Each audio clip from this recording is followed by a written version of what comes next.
Elite Dangerous has been updated to version beta 2.0. So I'm going to jump in and give it a go and talk about some of the new features, specifically the improved Oculus Rift DK2 support.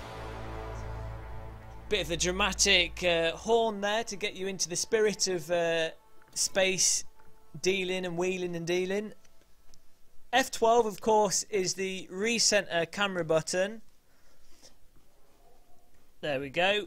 Warning telling me that I'm going to die for using the Oculus Rift DK2, and if I do feel like I'm dying, then I need to take it off my face.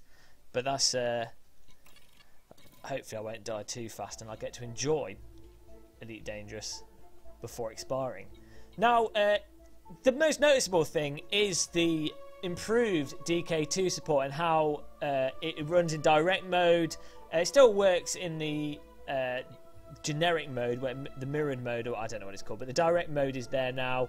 And in terms of the options for the DK2, there's now the inclusion of more graphical options, allowing those of you with a slower computer to better hit the required 75Hz frame rate. Crucially, there's the Oculus image quality option, which basically allows you to lower the render resolution. So even though the output's 1080p, the internal resolution will be lower. The game will look like garbage if you change this, but obviously if you're on a budget and you don't yet have a fast computer to run this, then it's an option that allows you to play the game, so you can't really complain. For this video, I'm just going to jump into a quick combat mission because I don't want to fiddle around too much. Now let's go to advanced combat.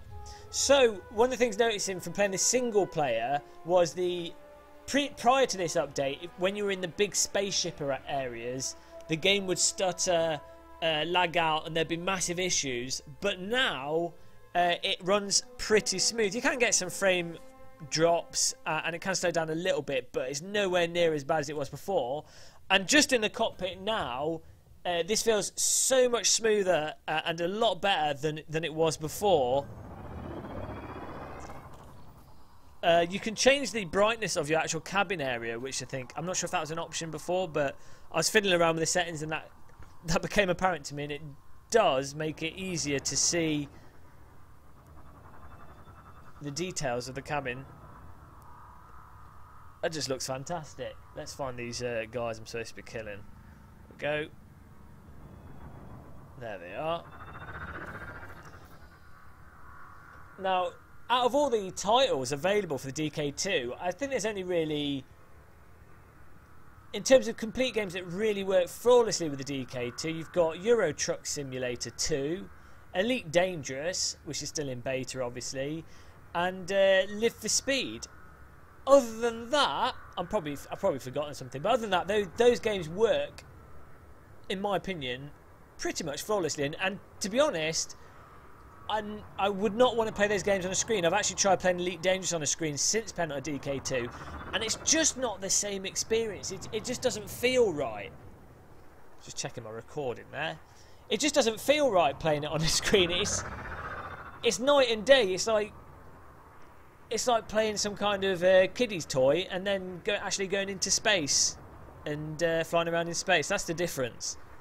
I'm just going to fly behind this guy. He doesn't seem to care that there's a vessel 2 or 3 meters behind him. Let's have a little look at him, see if he notices. Oh! We'll fly into him. I mean, look at that. This looks incredible. Let's blow him up now. We've said hello. He's not noticed. There's a ship behind him, just casually chilled out with rockets pointing at him. Nothing to worry about.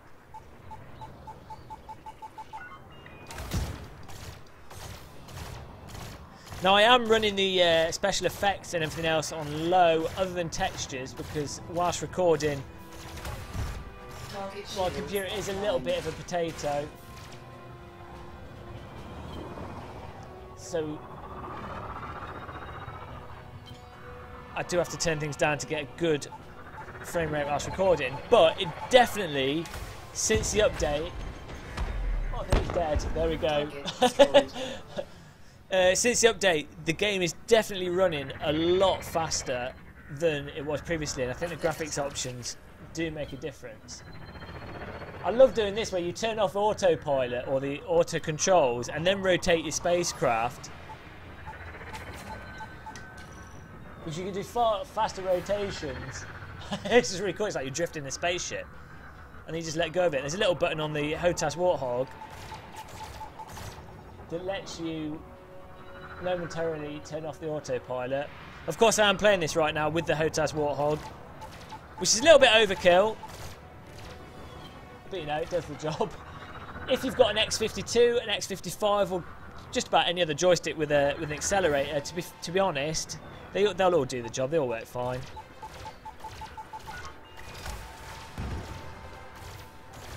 One nice thing with the HOTAS Warthog is because it's quite a stiff joystick. Whoa!